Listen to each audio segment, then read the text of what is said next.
Les doy la más cordial de las bienvenidas a este diálogo jurídico en el cual vamos a estar hablando justamente de compliance, vamos a estar hablando de integridad corporativa, cómo las organizaciones se tienen que conducir con base en ciertos estándares éticos y también de la forma de llamar a cuentas y de llamar a responsabilidades adentro de las organizaciones a quienes no observen esos estándares éticos a través de un mecanismo muy conocido, muy probado en otras latitudes y que en México poco a poco estamos entendiendo y estamos intentando implementar, que son los canales de denuncia. Y todo eso lo vamos a hacer platicando en esta ocasión con la maestra Imelda Álvarez, a quien me da mucho gusto recibir, darle la bienvenida.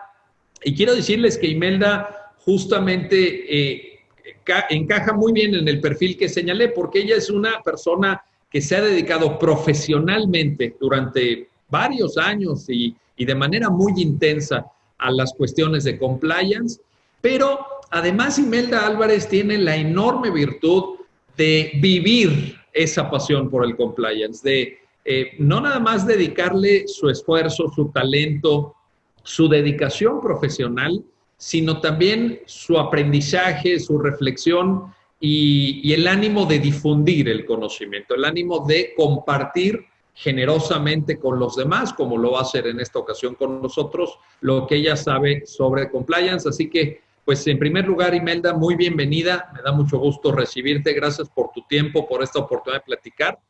¿Y por qué no nos cuentas? Vamos a empezar. Gracias a ti, Miguel. Al contrario, vamos a empezar por lo más elemental, porque fíjate que yo he visto que hay personas que de pronto escuchan la palabra compliance y dicen, ¿qué es esto? O sea, ¿de qué estamos hablando? ¿Qué connotaciones tiene esta palabra? Ayúdanos con eso. ¿Qué podemos entender por compliance? ¿De qué hablamos cuando hablamos de compliance, Imelda, por favor? Vale, gracias. No, y también hay que agregarle la complejidad de que depende a quién le preguntamos. Escuchamos de pronto diferentes respuestas que tiene que ver mucho con las personas que nos dedicamos a esto y las industrias con las que tenemos mayor afinidad. Bueno, veamos compliance como justo el conjunto de medidas que se toman en una organización ¿para qué? Para fomentar una cultura de cumplimiento, de cumplir con las normas, con las leyes, con las reglas, ¿no? Y ahí nace un poco el tema del concepto de cumplimiento y se mantiene el anglicismo compliance porque le falta un poco a la palabra cumplimiento en español y además es un término conocido a nivel internacional, independientemente del idioma.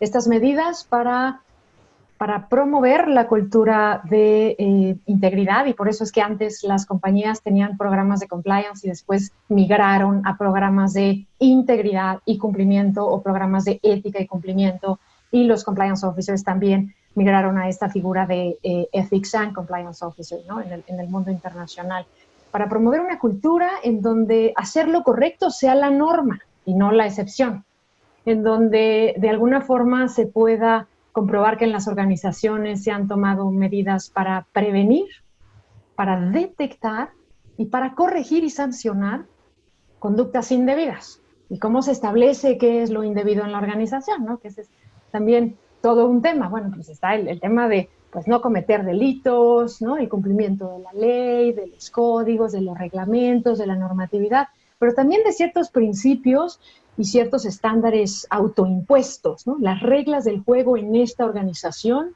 son estas, ¿no? Y algo que también, especialmente para los abogados, hay que tener en consideración también sirve para defender a la organización. Cuando se han establecido estas medidas, pues, y se presentan conductas indebidas, poder demostrar que la compañía ha sido seria, ¿no? Que gestiona adecuadamente sus riesgos, que protege su reputación y que reacciona sin necesidad de algún detonador externo o incentivo ante conductas que no acepta dentro de su empresa, ¿no? A ver, entonces, compliance es cumplimiento, pero es también cultura. Y cuando hablamos de cumplimiento, hablamos no solamente de leyes, que podría, digamos, en en una primera aproximación podría resultar hasta obvio, es decir, se tiene que cumplir el ordenamiento jurídico al interior de las corporaciones, sino también dijiste, y esto me interesa mucho, de principios éticos autoimpuestos. Es decir, puede haber corporaciones, puede haber organizaciones que eleven, digamos, la vara de medir, por mencionarlo de esta manera, que sean más exigentes incluso que aquello que les pide la ley. Y ahí también entra el concepto de compliance. ¿Abarca esto también? Por supuesto. Por supuesto. De hecho, para hablar ya de un sistema de gestión o para hablar de compliance en una organización, yo sí considero que ya se pasó el nivel de la aspiración a exclusivamente cumplir con la legislación. Eso tiene que ver mucho también con los medidores y la aspiración en integridad corporativa que tiene una organización, ¿no? Imagina a un padre de familia que diga, nuestra aspiración en integridad en esta familia es no ir a la cárcel, ¿no? Y no pagar multas, ¿no? Idealmente, cuando se habla de integridad, se habla de un poco más o de un mucho más allá de solamente no incumplir algo, sino de fomentar de verdad un cambio al interior de su organización. Incluso, tú lo sabes, estoy convencida de que es una ventaja competitiva y los números lo han demostrado. Las organizaciones que logran permear esta cultura atraen talento, tienen mejores resultados, ¿no? en el camino y a largo plazo, hablando directamente de resultados financieros. Están menos expuestos, ¿no? A determinado tipo de riesgos. Su capacidad de respuesta ante eventuales pues, escándalos que ninguna compañía, ¿no? puede decir, a mí no me va a pasar. A cualquier compañía puede pasar, porque cuando tú reúnes un grupo de miles de personas, ¿no? en el mundo para hablar de las transnacionales, pero también en las locales, ¿no? ¿Qué medidas tomamos, de nuevo, usando la analogía en la familia, para prevenir que ocurran conductas que no queremos, ¿no? ¿Cómo fomentamos esa cultura de lo que sí queremos promover en la organización, ¿no? Oye, me interesa mucho esto que mencionas de la ventaja competitiva, porque déjame ponerme del lado de quienes dirigen las empresas, de quienes tienen a su cargo conducir la vida de una organización empresarial, de un ente corporativo, etcétera. Alguien podría preguntarte, Imelda Álvarez, podrían decirte, ¿y nosotros por qué? ¿Qué ganamos con un programa de compliance? ¿Por qué de pronto nos tenemos que preocupar por el tema que a ti, Imelda, te interesa o a cualquier persona, pues? Y tú hablaste de ventajas competitivas. Si tuviéramos que resumir estas ventajas, ya mencionaste algunas, pero ¿cómo transmitir esa idea de que le conviene a la corporación entrarle a estos temas, de que para ellos es un salto cualitativo en donde podrán desempeñar mejor, serán más viables? Y mencionaste algo importante, porque al final del día, como sabes, a muchas empresas lo que les interesa es el resultado financiero, aunque no solamente el resultado financiero, pero ahí están los números tienen que dar, porque pues salvo que seas una organización filantrópica, tiene que haber beneficios. Esto es lógico, normal y entendible. Pero, ¿cómo transmitir esa idea? El compliance conviene, el compliance nos hace mejores, el compliance nos fortalece. ¿Qué podrías contestar a esta cuestión, Imelda? A ver, yo te he compartido que en las conversaciones, o cuando iniciamos a trabajar con compañías, no importa el tamaño, pueden ser compañías locales, compañías familiares, compañías transnacionales y de diferentes industrias, empezamos por la cabeza, ¿no? Empezamos por el consejo de administración, que usualmente es mucho más sensible actualmente. Los líderes de negocio con visión a largo plazo saben que ya no es opcional entrar al tema de integridad corporativa, por un lado, porque nadie quiere estar expuesto, porque las tendencias a nivel internacional en materia de responsabilidad penal para las personas jurídicas, pero también porque pueden eventualmente, si no han sido expuestas de forma directa a un escándalo en medios sociales. Por eso es que la ley no alcanza, porque hoy por hoy, el regulador real que está moviendo la aguja, ¿no? en el ambiente de la cultura de integridad y cumplimiento es justamente todas las personas, las nuevas generaciones que tienen una expectativa distinta de lo que es el deber ser. Nuestros hijos y las siguientes generaciones son quienes nos enseñan ahora, ¿no? Oye, con el tema ambiental, ¿no? Y yo siempre cuento el tema de que pues antes nunca me había dado tanto sentimiento de culpa usar un popote, ¿no? Y todo el tema de la conciencia que hay actualmente, el tema del cigarro, ¿no? Hay muchos ejemplos, pero también como hoy, incluso sin que haya determinado tipo de situaciones legisladas expresamente en un país, el nivel de escrutinio público de las redes sociales pueden destruir una marca, ¿no? Y Porque lo yo hemos siempre lo he visto, vivido. y lo hemos visto, hay ejemplos de sobra conocidos, vaya, desde el incidente de Starbucks, por ejemplo, con una atención en un establecimiento de los miles que tiene Starbucks a lo largo y ancho de Estados Unidos, una mala atención a un cliente detonó un debate muy fuerte en Estados Unidos sobre discriminación en las cafeterías. O te acuerdas del incidente, digo, por señalar algo micro, ¿verdad? Pero el incidente de alguna aerolínea también en Estados Unidos y una en México, ¿no? Alguna integrante de una aerolínea mexicana hizo una expresión muy desafortunada que tenía cierto relieve político y también se armó un alboroto en redes sociales. O sea, esto que estás diciendo es el día a día y te diría la realidad contemporánea de la vida corporativa. Totalmente, totalmente. Digo, solo en estos días, ¿no? La noticia pues un distribuidor de una compañía automotriz que tiene un cuadro, que tiene, ¿no? Pues algún tipo de insignia racista y tiene una cantidad de reacciones. Y en el ejemplo que mencionabas, en el caso de la aerolínea y la expresión de una persona a título personal, así es, valga la redundancia, en su red social personal y con la expresión, ¿no? Pues de su opinión respecto de un tema de tintes políticos, la reacción de los clientes. Yo lo que te quiero decir es, hombre, no es un tema adicional al negocio, es parte importantísima del negocio mismo. Y los líderes en las empresas, con visión a largo plazo, saben que si no le entran al tema, en algún momento pueden estar expuestos no solo, de nuevo, al tema legal, sino a un tema reputacional, pero también al tema de la pérdida de talento interno.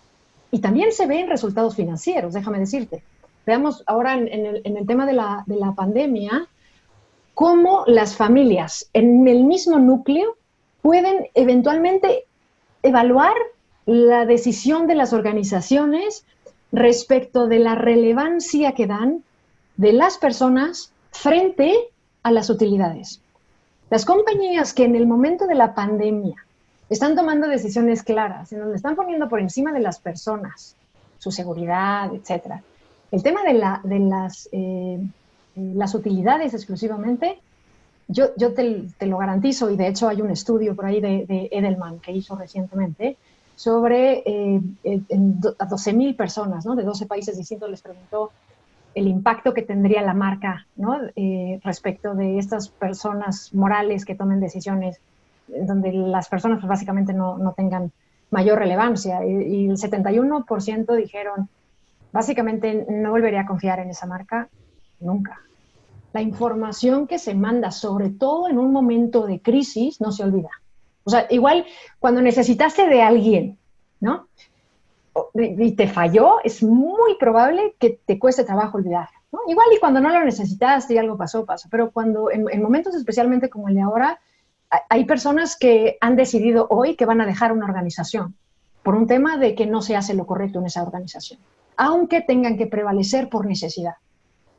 Y esto se va a ver en el futuro. Pero también hay personas que están viendo que en la organización se vive y se fomenta una cultura en donde hacer lo correcto es la norma. Imagina que se crea una burbuja, más aún en ambientes como México, Latinoamérica.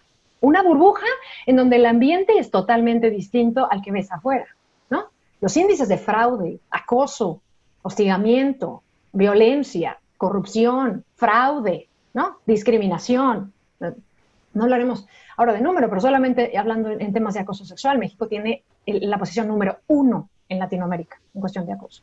El acoso laboral también es altísimo, etc. ¿Es el peor país de América Latina, México, en este tema? En tema de acoso sexual, sí. En acoso sexual. O sea, esto debe darnos pena. Qué bueno que lo mencionas, porque debería de alarmarnos. Siento que no está en la discusión pública, ¿no? Me parece que a veces discutimos sobre cosas menos importantes o sobre, a veces hasta nimiedades que por ahí se le ocurren a nuestros gobernantes, pero esto que estás diciendo es muy grave porque afecta a miles de personas todos los días y es un debate soterrado. Es decir, somos el peor país de América Latina en temas de acoso sexual y no hay debate serio, informado, público, una deliberación abierta sobre esta cuestión. Es gravísimo esto. Claro. No, y no solo hablando del tema de acoso, ¿no? Si tú piensas en un programa de integridad corporativa en donde se promueven conductas como el trato justo y respetuoso, como la diversidad y la inclusión, como pues la honestidad, la integridad, en donde puedes dejar tu bolsa en el escritorio sin temor a que se la estén robando, en donde confías que tu supervisor te va a decir la verdad, por supuesto, aumenta la productividad, sin duda. Porque uno está dispuesto a dar mucho más cuando tiene un jefe que te respeta, cuando tienes a una persona que te va a decir la verdad, que no te va a ocultar información. Y hay encuestas para medir, o sea, hay encuestas de clima ético en donde se puede conocer un poco, y es muy importante hacerlo de forma anónima y generar la confianza, que también tiene que ver con el tema del canal, cómo generar la confianza para que te enteres de que hay conductas indebidas. Y de nuevo, cómo las defines también. Porque si te vas solamente a lo que define la ley, te puedes llevar muchas sorpresas, incluso las penas, honestamente, ¿no? En materia de hostigamiento, por ejemplo, ¿no? Es ridículo, honestamente, para serte franca. Existe una gran impunidad. Sin duda, sin duda. Y también el tema de dónde está definida la rayita de lo que sí es, por ejemplo, acoso laboral y lo que no es acoso laboral. Con un alcance, y por eso también la tendencia es que las organizaciones separan el mundo estrictamente jurídico, el área legal, del área de integridad corporativa o de compliance. Porque si solamente tenemos como visión lo que se define en el Código Penal, probablemente, ¿no?, haya 300 rayitas antes que pasamos. Yo utilizo bastante por analogía el esfuerzo que hizo el Instituto Politécnico Nacional en México en hacer el violentómetro, ¿no? Sí. Entonces, el violentómetro establece básicamente cuestiones de violencia en una relación de pareja, ¿no? Entonces, en una relación de pareja, lo que se conoce o lo que vemos en las noticias como eventualmente violencia, ¿no?, en una relación, pues tiene que ver con cosas groseras, muertes, ¿no?, mutilaciones, abuso sexual, violaciones de niñas, etc. 9 de cada 10 mujeres entre 12 y 19 años han experimentado violencia en el noviazgo. Entonces, hablar también de violencia, que ese es el tema, es decir, cuando se habla de acoso laboral, no se le llama violencia. Y claro que es violencia, ¿no? En la relación también, cuando hay un control de la otra persona, de con quién sale, cómo se viste, qué hace, qué no lo vemos como violencia. El celo excesivo, no importa si es hombre o mujer, eso no es relevante. No lo vemos como violencia. Es más, las jovencitas lo ven como un acto de amor. Por eso me quiere, ¿no? Pedir permiso para hacer algo o no hacer algo, etc. No lo vemos, no lo catalogamos. No vamos a poder arreglar un problema si no consideramos que es un problema. Y en caso de violencia, fraude y corrupción nos falta. Lo mismo pasa con corrupción. Pero ahí es donde entra esto que mencionabas hace un rato, por eso lo destaqué, recuperando justamente tu muy atinada expresión. ¿Esto no será que nos pone unos anteojos culturales? Es decir, cuando tú dices, no lo percibimos como tal, no lo vemos como algo indebido, ¿no será que culturalmente lo hemos incorporado a nuestra comprensión de la realidad? Pienso en corrupción, porque prácticamente cuando hablas con empresarios, yo te diría, ya lo normalizaron, ya incorporaron en su cálculo de costos muchas veces que un porcentaje de la inversión va a ser pues paralela, digamos, o chueca, o como lo queramos definir, pero y lo mismo ya no a nivel corporativo, o sea, a nivel micro, en la vida de una persona que tiene una relación afectiva con otra y que pues le parece normal este tipo de actos de control que tú describes. ¿No será que tenemos unos anteojos culturales que nos impiden ver que podríamos construir estándares de otro tipo, de otra naturaleza? Y con ello, fíjate, porque también escuchándote, yo pensaba, oye, pues al final el compliance lo que nos da es una elevación de la calidad de vida, porque yo quisiera trabajar en empresas con esos estándares que tú mencionas, con esa confianza. Y yo creo que eso te mejora la vida. Fíjate a qué nivel, ¿eh? Te mejora la vida en conjunto, no nada más en dónde trabajas o a qué hora sales o a qué hora llegas o que te respete tu jefe, etcétera, sino que pues estás sembrando una semilla de un país mejor con ese tema que tú planteas, Imelda. Totalmente, totalmente. Yo te hablaba de este tema de la burbuja, ¿no? En donde las reglas del juego son totalmente distintas de los riesgos inherentes, ¿no? Que están ahí. Yo he hablado bastante de lo que yo denomino la analgesia congénita contra la corrupción y la violencia en México y en Latinoamérica. Y tiene que ver con este tema de que, por un lado, se nos hizo la piel más dura, Sí. ¿no? La analgesia congénita es una enfermedad rara que tienen los seres humanos que nacen sin la posibilidad de sentir dolor. Pues imagina que una persona podría, si no está viendo, quemarse una mano, no va a quitar la mano antes de quemarse. Cuando nos damos cuenta, y te voy a poner un ejemplo claro en Latinoamérica, ¿no? Los colores en el índice de percepción de corrupción de Transparencia Internacional, ¿no? Y hay muchas organizaciones a nivel mundial que trabajan justo por esto, pero tomando ese referente está el caso de Chile, ¿no? Que tiene un color muy parecido a Canadá y está rodeado de otros países que están muy rojitos, y México también está muy atrás todavía de un estándar aceptable.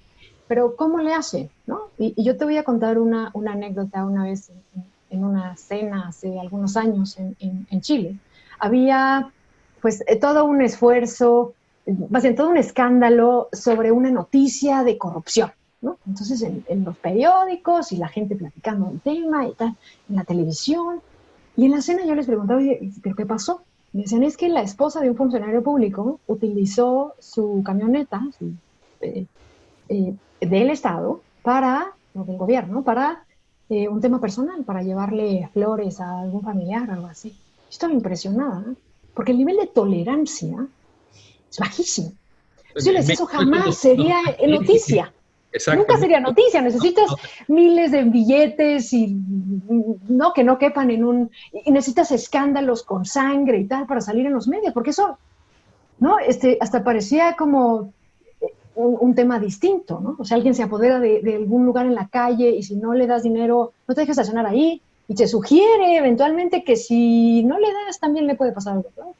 No lo vemos como corrupción, es nuestro amigo, está cuidando hay que ayudarlo, ¿no? Y entonces la percepción va cambiando. Pero bueno, volviendo al tema de que es una ventaja competitiva, sin duda, te digo, en esta burbuja en donde trabajas, y tú cuando hablas con personas que trabajan para compañías en donde de verdad se percibe, se permea esta cultura a través de las personas, ¿no? Porque las personas morales al final tienen personas adentro, parece que los abdujeron, ¿no? Sí, hablan maravillosamente, no se quieren ir nunca, no se van a ir a otra organización que tenga un estándar menor. Yo recuerdo en mi vida pasada, cuando tenía un rol interno en la vida corporativa, gente de la fuerza de ventas directamente agradeciendo el tema justo de tener un canal, de tener un mecanismo de reacción más eficiente y rápido de lo que pasa afuera, honestamente. Y tiene que ver también con la posibilidad de vivir en paz, y tiene que ver con un ambiente de respeto, en donde pues puedes ser tú sin que te estén dando lata todo el día, puedes de verdad dar mucho más, ¿no? Hay cantidad de beneficios que se han aterrizado, ¿no? en la vida práctica, y que es una decisión de negocios. Si yo te contara cuántas veces los inversionistas hoy preguntan a las organizaciones cómo están manejando el tema para asegurar que su dinero no está en riesgo, ¿no? Hay por ahí una compañía en Alemania que tronó inmediatamente y el valor de las acciones se viene al piso. Cuando tú hablas de reputación y cuando tú piensas, por ejemplo, primero en las compañías que más respetas, que más admiras, entra a sus páginas. Casi te aseguro que todas van a tener un programa de integridad. Porque cuidan su marca. Y porque cuidan, y no solo a nivel interno, son compañías que toman decisiones también para incluir cambios culturales a nivel externo. Honestamente, yo en el tema cultural, tanto en México como en Latinoamérica, tengo la extraordinaria fortuna de conocer a muchísimas personas que quieren hacer las cosas bien y que les cuesta un trabajar terrible, porque es carísimo trabajar en un entorno en donde no precisamente todo el tiempo se habla de integridad. Conozco empresarios, ¿no? que dicen casi que yo implementar el programa eventualmente en el corto plazo puede ser que deje de vender a determinados canales, ¿no? No, y yo estoy convencido de eso, tan es así que por eso nos interesa mucho difundir el pensamiento de personas como tú, que están actualizadas, que que han tenido la experiencia práctica de esta implementación. Y justamente es lo que te quería preguntar a continuación, es esto de cómo llevarlo a cabo, cómo llevarlo a la práctica, cómo aterrizarlo. Hay un tema que también forma parte de la agenda de esta conversación contigo, Imelda, que es el canal de denuncias. ¿Qué papel juega en la puesta, ojo, ya en la puesta en práctica? Porque los estándares, en fin, podemos tener nuestro plan de compliance, podemos tener claro todo esto que mencionaste, pero pues luego hay que hacerlo realidad, hay que cumplirlo. ¿Qué papel juega en eso el canal de denuncia interno, Imelda, por favor? Claro. Hay muchos estudios sobre lo que se consideran elementos, ¿no?, de un programa efectivo, ¿no?, para que un sistema de gestión de verdad logre prevenir que se presenten ese tipo de conductas indebidas, identificarlas, ¿no?, y corregir, ¿no? Y de nuevo dijimos defender. En la parte de la detección, el canal de denuncia es uno de los elementos más importantes, ¿no? Hay otros elementos que no vamos a abordar ahora, pero tiene que ver, como dices, ¿no?, las políticas, los estándares, comunicar las reglas del juego, una alta dirección comprometida, un proceso de mejora continua, capacitación, comunicación, etcétera. Pero el tema del canal de denuncia es establecer el mecanismo por el que me voy a enterar, eventualmente, en el mundo positivo, de si hay algo que va en contra de los estándares que yo estoy promoviendo y estoy exigiendo en mi organización, ¿no? Entonces, el canal por el que me voy a permitir establecer una comunicación justo para enterarme de las malas noticias, ¿no? Y pensemos de nuevo, hablando del padre, ¿no?, de familia, sí nos gustaría enterarnos primero, ¿no?, si nuestros eventualmente seres queridos más jóvenes se involucran con pues, unas amistades, ¿no?, que tienen unas prácticas que no son demasiado íntegras, nos gustaría saberlo nosotros primero, ¿no?, antes que detengan a una persona, antes de que haya alguna consecuencia externa. Lo mismo ocurre, y también tiene que ver con las razones de por cómo se implementan. Ahora, como dices, en la práctica lleva muchos desafíos, ¿no?, la implementación de un canal de denuncia que funcione. Ahora, debe de tener ciertas características este canal de denuncias. Es decir, estoy pensando, por ejemplo, en algo típico en México, en América Latina. Debe estar estructurado de tal manera que ofrezca una cierta protección a las víctimas o presuntas víctimas, porque si no, nadie se atrevería. Si todo el mundo estaría preocupado por no, pues ahora sí que ser doblemente victimizado a través de alguna, pues a través de alguna venganza corporativa por develar, por informar, por airear conductas que pues evidentemente no son muy edificantes, no son muy constructivas. ¿Qué características dirías que debe tener este canal de denuncias, por ejemplo? Claro. Y también sobre esto se ha escrito bastante. El Departamento de Justicia de Estados Unidos en junio actualizó algunas guías hablando de todos los elementos, pero particularmente sobre el tema del canal también, que es una fuente relevante, ¿no?, para conocer el tema un poco más a profundidad.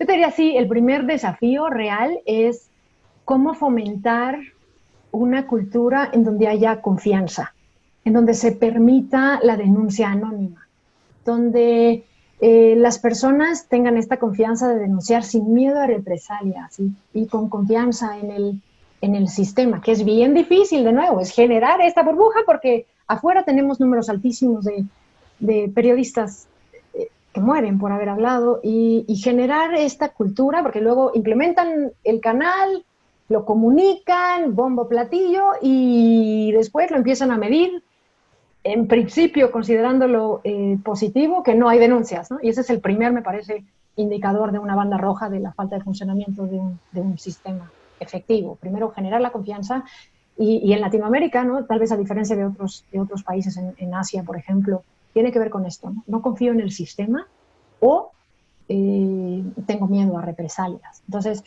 se tiene que comunicar de una forma que todos los eslabones de la cadena, incluyendo no solo internamente, sino externamente, tienen la posibilidad de realizar una denuncia. Y lo pueden hacer también de forma anónima, pero también lo pueden hacer no solo de algo que tienen los elementos completos, sino también de una sospecha de una conducta indebida, y tiene que establecerse un proceso, ¿no? Que yo te diría, el primer desafío tiene que ver con la cultura, el segundo tiene que ver, y también con el tema de cómo es vista la persona que denuncia, ¿no? Por ahí verán también que se publicó el sistema de ciudadanos alertadores, ¿no? Emitido por la Secretaría de la Función Pública.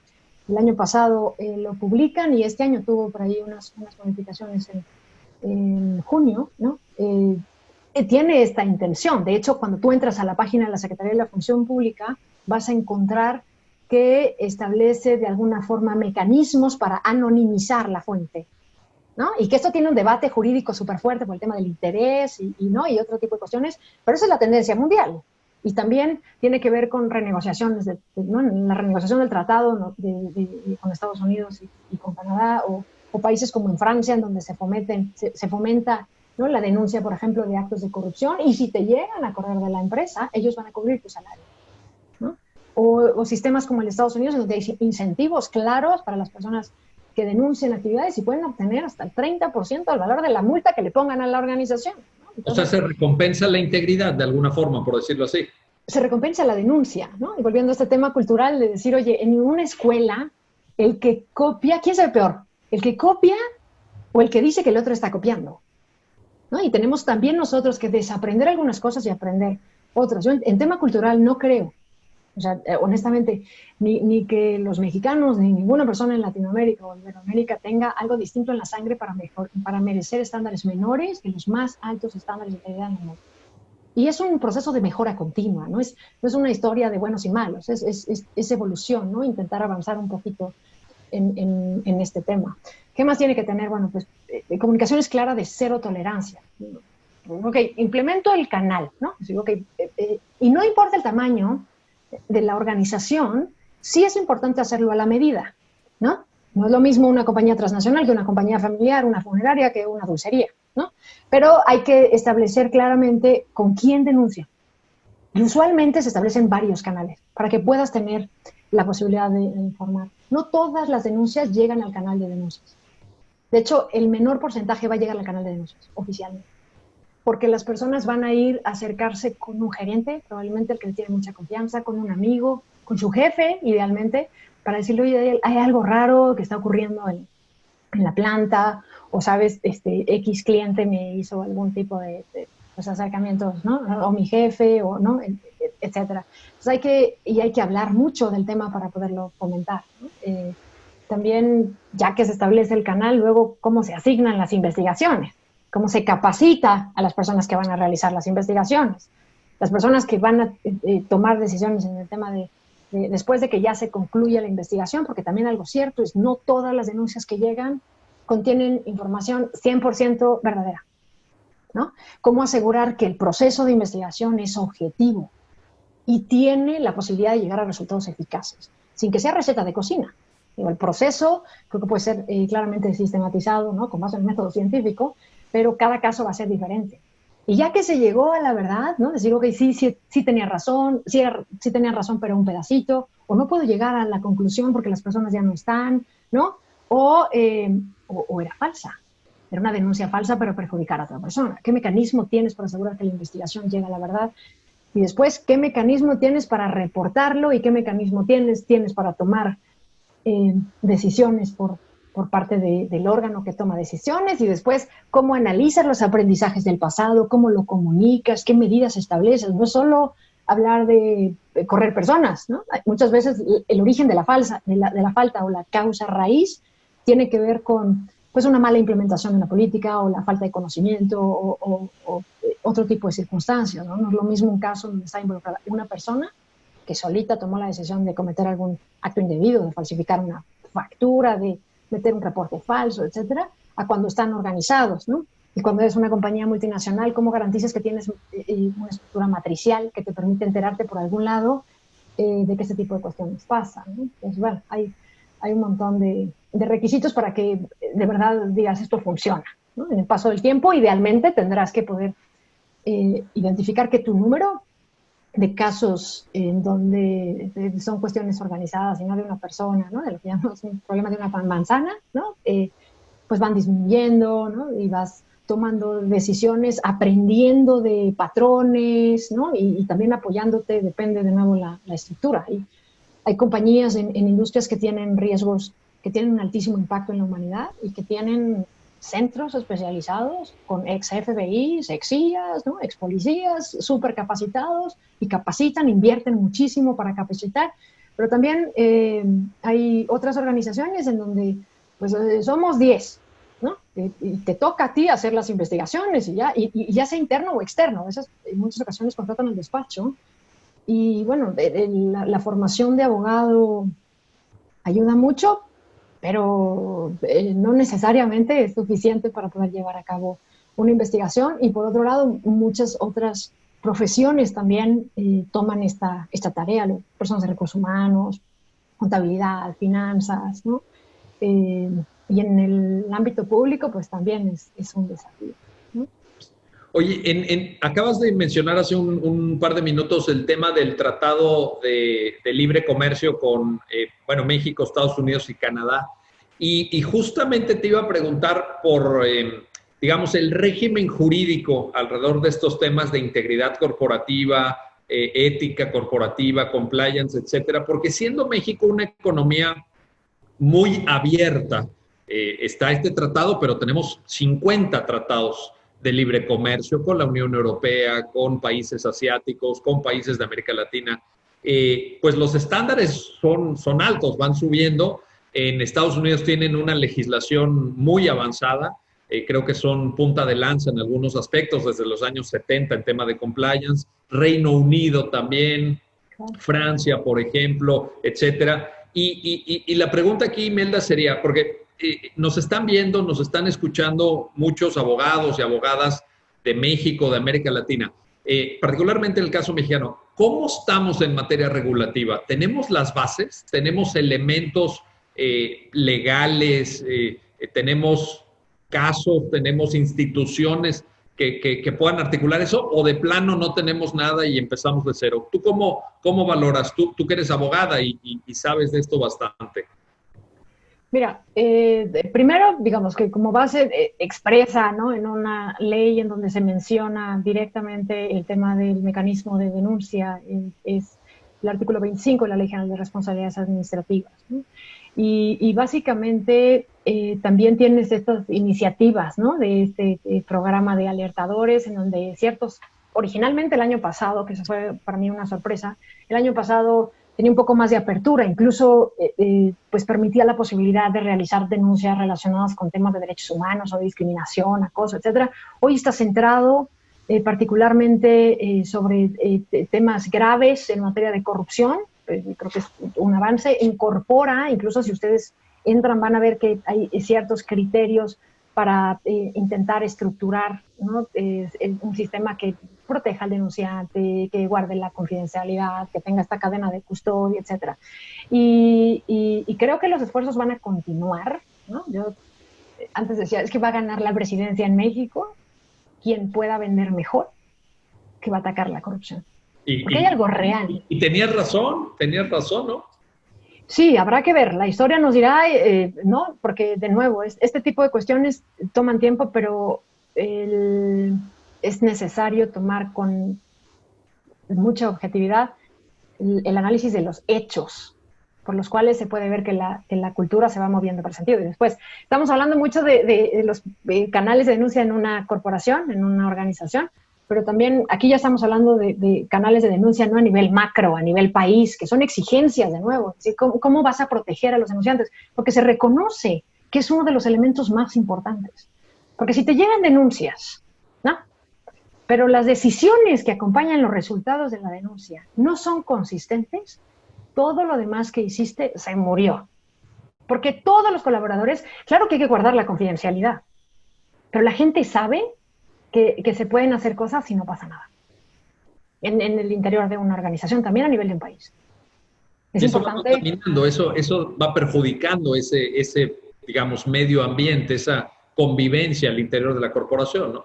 Totalmente, totalmente. Los medidores, ¿no? Que te contaba del tema de clima ético, ¿no? De cómo viven la cultura, qué tiene que pasar en una organización para que digas, vivo en una cultura de integridad. Y ahí no importa, de nuevo, de qué tamaño eres, honestamente, ¿no? ¿Cuáles son las reglas del juego aquí, entre nosotros? Porque cultura es cómo me llevo yo con mis colegas, con mi jefe, con mis, ¿no? terceros. etcétera. Pero realmente sí es importante tomar en cuenta las acciones y las decisiones que acompañan la consistencia de los valores. Yo creo que solamente hay una cosa peor que no tener políticas internas, y que es tenerlas y expresamente pues no cumplirlas desde el alto mando en la organización y la gerencia media, etc. Porque es horrible, se vive una doble moral terrible, ¿no? En las organizaciones en chiquito, pero también en las organizaciones en grande, como son los países. Y de nuevo, hay algo que creo que sí está moviendo las cosas, y de nuevo tiene que ver con un cansancio absoluto de las personas con el tema, ¿no? Y por eso fue que el Sistema Nacional Anticorrupción nació como una iniciativa ciudadana, no nació como una iniciativa de ley usual, nació de firmas, ¿no? En cines y en varios lugares en donde miles de personas básicamente exigieron un cambio. Y esto es único en el mundo, y habla de la pasión de los mexicanos también. Pues, ¿cómo? No fue directamente del cansancio real de instituciones y de personas a pie, ¿no? Reales que estamos cansadas de vivir en un ambiente en donde las cosas pueden mejorarse bastante todavía. Sin duda. Oye, cuéntanos, Imelda, ¿por qué los profesionales del derecho, abogadas, abogados, deberían interesarse en estos temas? Tú has hecho un gran esfuerzo de difusión, has participado en seminarios, en congresos, das cursos, en fin, estás con una gran actividad, estás proactivamente contribuyendo a los temas de compliance, y no de ahora, tú llevas tiempo ya, porque tú crees en este tema, porque te has formado, porque tienes el conocimiento y la pericia profesional. Pero piensa en a lo mejor estudiantes de la carrera de Derecho, pensemos en abogados que a lo mejor también ya no quieren dedicarse a lo tradicional de toda la vida, al litigio laboral, al tema de divorcios, a ejecutar pagarés vencidos, ¿verdad? O sea, digamos, esa parte que ocupa un porcentaje importante del quehacer jurídico mexicano. ¿Por qué deberían de considerar también esta mirada que tú tienes y que has promovido hacia el compliance, quienes están involucrados en temas jurídicos en México? Digo, a nivel profesional, ¿no? De nuevo, aunque se habla de este tema como si fuera nuevo, en México ya tiene muchos años en el mundo, y también muchas compañías. Yo empecé un poco en este tema en el mundo corporativo hace ya más de 18 años, ¿no? Y era porque la compañía en la que yo estuve, una compañía de origen suizo, tenía la convicción a nivel global de establecer este sistema, ¿no? Y es la primera compañía que firmó en ese entonces con Kofi Annan en la ONU el Global Compact, ¿no? Porque hay varias instituciones y organizaciones a nivel mundial, la ONU, la OCDE, el Banco Mundial, Transparencia Internacional, etcétera, que han trabajado en esto por muchos años. ¿Por qué entrarle al tema? Y yo te cuento que hace justo desde 18 años tenía poco que yo había entrado a la organización, y yo decía, ¿pero esto es en serio? Yo estoy empezando mi carrera, ¿qué tal que me toca hacer una investigación contra un intocable, ¿no? Y me decía el que era mi jefe, sí, es en serio, ¿no? Y decía, bueno, yo estoy empezando mi carrera, por favor, no me vayan a sacrificar antes de que pues algo pase. Y tuve la fortuna de poder confirmar que efectivamente era real. Y de nuevo, las organizaciones son personas, ¿no? Y a veces una compañía tiene un extraordinario sistema y después nombran a ciertos directores generales en varios países, y en esos países cambian las reglas de juego para un lado o para el otro. Porque es muy importante la figura que va permeando en el día a día lo que son las reglas de juego, con sus acciones y con sus dichos. Pero bueno, yo recuerdo alguna reunión de carácter personal con las personas que habían estudiado conmigo la carrera, ¿no? Todos abogados. Y hablábamos de este tema. Y te estoy hablando hace 15 años por lo menos, ¿no? Y decían el tema de, bueno, ir a juzgados, ¿no? Uno estaba en materia laboral, otro en materia civil, ¿no? Y este asunto de pues tener que participar en cosas que no les gustaba participar. Porque asumir que a la gente le gusta vivir en este entorno, a mí la verdad es que cuando voy a pues algunas conferencias en el extranjero, honestamente defiendo bastante que el tema de Latinoamérica no es verdad que a los mexicanos y a los latinos nos gusta vivir en un ambiente así. Ni tampoco tenemos algo distinto en la sangre para aceptar un estándar menor. Pero bueno, en aquella ocasión hablábamos justo de este tema y yo les decía, yo no puedo participar de ninguna forma. ¿pero en serio no puedes dar dinero en nada? No puedo. Es más, si yo participo en alguna situación así, me corren. ¿En serio? Y ahí supe que era una ventaja competitiva, sin duda. Porque todos me vieron con una cara de, híjole, ¿cómo me gustaría trabajar en una organización en donde el día que me vayan a pedir algo, que ahí es donde se prueba realmente de nuevo la consistencia, ¿no? El día que me vayan a pedir algo, están dispuestos incluso a perder antes un negocio a corto plazo por cuidar y garantizar el nombre y la reputación de una organización a largo plazo.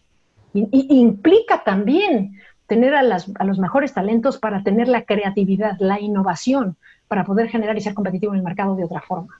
Pero también van marcando, te digo, la diferencia. Antes de que las leyes en ciertos países empezaron a regular el tema de la licencia por paternidad, ya había compañías a nivel global que consideraban correcto darle un espacio y un tiempo al padre de familia para tomar un momento con sus hijos, ¿no?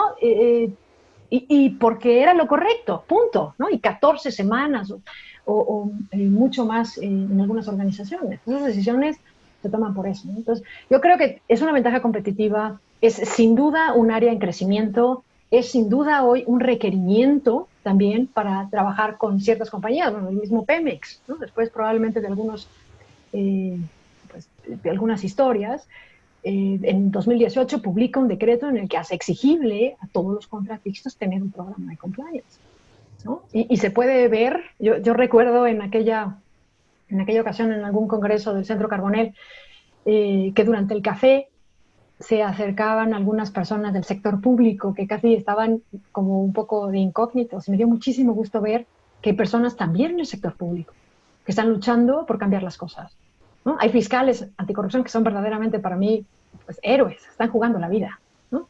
Yo les digo, bueno, ellos son mis respetos porque ellos luchan contra la corrupción y yo trato de ayudar a quienes quieren fomentar un poco más el tema de la integridad, ¿no? Pues hay muchas razones, es tendencia, está, ¿no? Antes se hablaba de la ISO 9000 en materia de calidad, hoy se habla mucho más de la 37001 y por ahí las discusiones que están actualizando ya en breve la 19600, ¿no? Y certificarse en ISO y son por requerimientos para estar en las grandes ligas, ¿no? Y el mundo está calificando mejor de manera general a quienes lo intentan hacer mejor.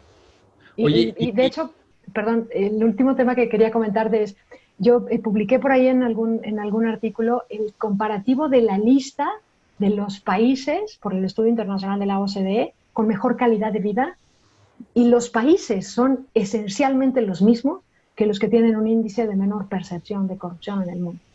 Entonces, sin duda tiene que ser causa, consecuencia, coincidencia, no creo que sea coincidencia, pero sin duda tiene que ver con pues, vivir mejor, ¿no? Tiene que ver con vivir mejor, estoy convencido.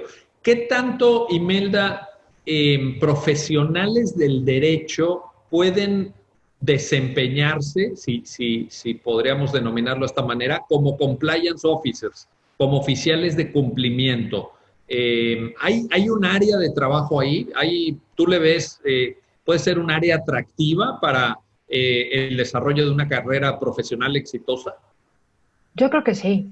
Incluso en temas de ingreso, tú ves cómo se evalúan las posiciones en materia de compliance en las organizaciones y en muchas ocasiones empieza a tener un impacto mucho mayor que en el mundo legal, por la cantidad de personas y por la pagados, los compliance officers están bien pagados, es lo que nos estás comentando. Sí, yo te puedo decir, he visto salarios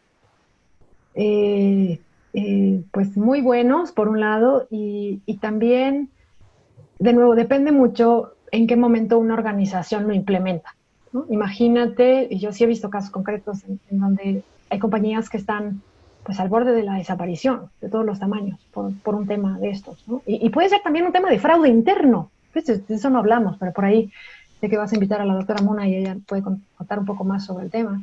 En temas de fraude, lo que pierden las organizaciones, porque al interior, pues, se roban las cosas, ¿no? O se justifica determinado tipo de prácticas que perjudican, ¿no? el bien común, y que también cuando se fomenta una cultura de estas, se genera también este sentido de identidad y protección, ¿no? A la comunidad y a la organización que me da. Pero en temas económicos, sin duda, es un área en crecimiento, y la verdad es que es súper caro contratar compliance officer, porque todavía es un área en crecimiento y también depende mucho, de nuevo, lo que hablamos al inicio, ¿no? ¿Qué es compliance? Tú hablas mucho en el mundo financiero, tiene mucho que ver con el tema de prevención de lavado, ¿no? Pero también si hablas en el mundo farmacéutico, en donde el tema del incumplimiento puede tener impacto en la vida de las personas. Y vaya que es un tema actual, vaya que si lo sabemos en estos días, en estas semanas, ¿verdad? Totalmente, totalmente, ¿no? Y en una industria en donde hay dilemas súper complejos, ¿no? Donde los compliance officers tienen que sentarse en una silla, en un comité de alta dirección, y tienen que tomar decisiones para saber si van a exportar ventiladores a un país o a otro país, en donde van a discutir si van a tener que renunciar al derecho de una patente para poder hacer accesible un producto. Médicos, hospitales, en donde tienen que tomar decisiones entre la vida y la muerte de los pacientes. O sea, ¿a quién le doy el respirador? ¿A quién le doy la cama en el hospital? ¿No? Entonces, son temas muy complicados. ¿Cómo generas una confianza, cómo generas una cultura, en una organización, en una planta de manufactura, en donde si una persona en cierto proceso se equivoca, prevalezca su deber de cumplir y decir me equivoqué, porque puede tener un impacto específico en esa fase del proceso, ¿no? Cómo interactúas con la comunidad médica de una forma ética, ¿no? Y cómo la comunidad médica también se preocupa por cuidar su reputación, ¿no? Y es una industria en donde el paciente no es el que inicialmente, de forma directa, toma la decisión en todos los productos que consume. Hay un médico, ¿no? Como los principios en materia. Ese es un ejemplo claro, la industria farmacéutica, en donde hay códigos deontológicos autoimpuestos a nivel industria, y quien lo asume voluntariamente. Y van por encima de lo que establece la ley, ¿no? Las leyes todavía están muy atrás de regular algún tipo de relaciones, algún tipo de conductas, y ya las compañías ya se organizaron, ya establecieron cierto tipo de criterios, como en todas las industrias, hay compañías que están mucho más firmes, se han avanzado mucho más, y hay otras compañías que están un poco atrás, pero el mundo no distingue. Son áreas de oportunidad también. Esto que nos compartes es muy importante. Nos estamos acercando ya al final, Imelda. Nos quedan pocos minutos, pero no quería despedir el programa sin hacerte una última pregunta, o penúltima. ¿Cuáles son las tendencias relevantes en materia internacional? Es decir, si pudieras resumir en un minuto, ¿para dónde va el mundo en el tema de compliance? Tú que eres una experta, tú que has estudiado tanto esto, ¿qué ves hacia adelante? ¿Qué sigue en materia de compliance? ¿Para dónde va el mundo? Quizá México esté en una etapa no de mucha consolidación en comparación con otros países, aunque ya citaste el ejemplo de la Ley General de Responsabilidades Administrativas de Servidores Públicos, el tema del IMSS, el Sistema Nacional Anticorrupción, el INAI, en fin, pero hay otros países que llevan en esto pues 40 años, ¿verdad? O 50 años. ¿Hacia dónde va el mundo en estas tendencias? Pues a un nivel de escrutinio mayor, como sociedad, a juzgar que se haga lo correcto más allá de lo que piden las leyes, o sin importar incluso lo que piden las leyes, ¿no? Hay leyes que pues casi permiten delitos de lesa humanidad, ¿no? Y por eso el tema de la ética y la legalidad en algunas ocasiones no van en el mismo camino, ¿no? Pero mayor escrutinio, mayor fuerza en las acciones en contra de actos delictivos, más investigaciones de alcance extraterritorial. México tiene el segundo lugar en materia de número de investigaciones que ha hecho la legislación en materia anticorrupción en el extranjero, como es el caso de Estados Unidos.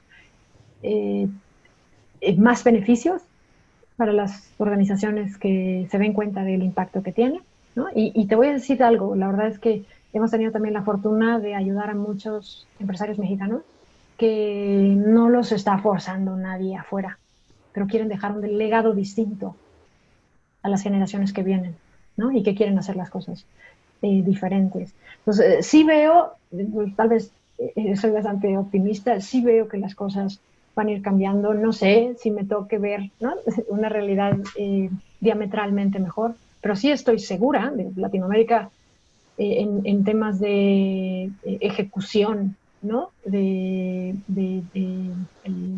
la coercitividad, ¿no? de la legislación, sobre todo en materia de anticorrupción, ¿no? Vemos un expresidente, ¿no? en Latinoamérica que se suicida antes de tener que enfrentar la investigación por un caso mundialmente conocido, pero también tenemos otro expresidente, ¿no? Alan García, pero también tienes el tema de, ¿no? Hace muchos años igual en Brasil decía nunca va a pasar nada, porque el gobierno, etc. Y después vino el caso de Lula da Silva, ¿no? Entonces es un tema solo de tiempo, creo, y no es un péndulo, ¿eh? Es un río, solo va a tomar más fuerza y solo tiene una dirección, no va a regresar. Y yo creo, de nuevo, que todas las compañías, todas las organizaciones tienen la posibilidad de implementarlo en salud.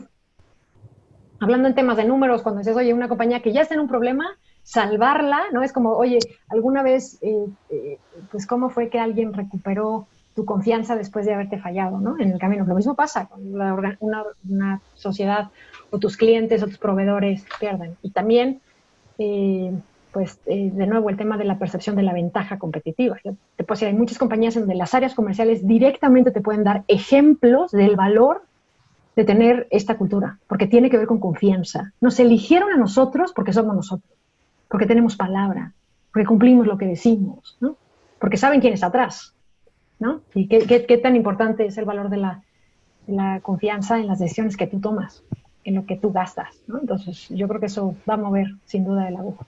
Sin duda. Y en el mundo de las redes sociales, en el mundo de Internet, en economías fuertemente digitalizadas como las que estamos viendo actualmente, esto que mencionas es absolutamente fundamental. Yo te quiero agradecer, Imelda, muchísimas gracias, Imelda Álvarez, por este tiempo que nos regalaste. Oye, cuéntanos, ahora sí ya es la última, perdón, pero las personas que están viendo esta transmisión, que quisieran contactar contigo, ¿tienes página web, tienes un correo? ¿Cómo te pueden alcanzar para seguir intercambiando, seguir dialogando? Cuéntanos más de ti. Muchas gracias. Sí, tenemos una página, la compañía se llama Comply Latam, Comply con Y Latam, y es www.complylatam.com. Ahí tenemos un blog, quien quiera suscribirse puede recibir información sobre artículos, sobre los eventos que hacemos, ¿no? Y algunas cuestiones, incluso estamos por lanzar un curso que dábamos antes, ¿no? De forma presencial y que migró al mundo 100% digital, justo para capacitar a las personas para hacer investigación interna y sobre el tema de canal de denuncia que estamos lanzando en la siguiente semana. Perfecto. Muchas gracias. Ahí en la página web, entonces, para que seguramente tienen forma de contacto, para que puedan contactarte, escribirte, etcétera, y seguir este diálogo. Y pues la verdad que muchas gracias, Imelda. Gracias por tu tiempo, por tus conceptos, por tu generosidad y siempre por ese compromiso que has demostrado en la difusión de estos temas. Como muy bien dijiste, pues tú ya llevas un camino recorrido en esto, pero además lo haces de manera inteligente, de manera apasionada, compartiendo con los demás, y esto habla pues realmente muy, muy bien de ti. Yo la verdad es que me siento muy orgulloso de poder haber compartido estos esfuerzos que mencionabas de los congresos de compliance del centro, de haberte pues consultado, porque te he pedido opinión, lo digo públicamente, te he pedido consejo sobre estos temas muchas veces y siempre nos has apoyado con gran generosidad. Así que yo te lo agradezco y gracias a todos los que siguieron esta transmisión del Diálogo Jurídico del Centro de Estudios Jurídicos Carbonell. Hasta la próxima. Que la pasen muy bien.